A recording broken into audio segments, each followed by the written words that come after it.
এই অসহ্যকর গরমে চলো বানিয়ে ফেলি আজকের একটা সুন্দর টকের রেসিপি। মোরলা মাছের টক খেতে অসাধারণ লাগে। তো তার জন্য ফার্স্টে মোরলা মাছগুলোকে খুব কড়া করে সুন্দর করে ভেজে নিতে হবে।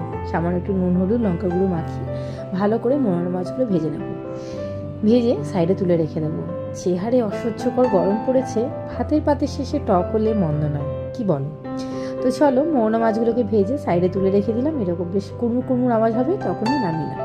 এবার ওই তেলেই ফোড়ন দিয়ে দিচ্ছি 1 টিস্পুনের মতন কালো জিরে, একটু সর্ষে, কালো সর্ষে, একটা হাফ শুকনো লঙ্কা আর 2টো চিড়ে রাখা কাঁচা লঙ্কা।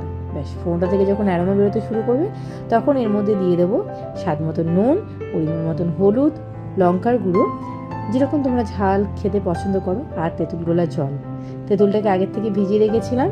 প্রায় তোমার এখানে তেঁতুলের তোমার ওই স্লাইসগুলো ছিল 3 থেকে 4টে। তো ভালো করে তেঁতুলটাকে ভিজতে দিয়ে ছেঁকে তারপরে দিয়ে দেবো তেঁতুল গোলা জল। তার মধ্যে দিয়ে দেবো মিষ্টির জন্য গুড়। চাইলে তোমরা চিনিও দিতে পারো, আমি গুড় দিয়েছি। একটু মিষ্টি মিষ্টিও করেছি, তবে এটা কিন্তু খুব টক খেতেও কিন্তু দারুণ লাগে। যেহেতু আমার ঘরে অতটা কেউ টকটা খেতে পারে না বলে একটু গুড় দিয়েছি। ব্যাস গুড়টা গলে গেলে, মাছটা ফুটে উঠলে, মাছের মধ্যে তেঁতুলের টকটা সুন্দর ফ্লেভারটা ঢুকে গেলে মোরলা মাছের টক একদম রেডি। তো এই গরমে, অসহ্যকর গরমে ভাতের পাতের শেষে টক থাকবে না এমন কোনো বাঙালি পছন্দ করে না, এমন তো হতেই পারে না। সে আমের টকই হোক, চাটনিই হোক, আর মাছের টকই হোক, খেতে কিন্তু দারুণ লাগে। ভাতের পাশে শেষে একটুখানি টক চাই যায়। তো আশা করছি আমার এই মোরলা মাছের টকের রেসিপিটা তোমাদের সকলের খুব ভালো লাগবে।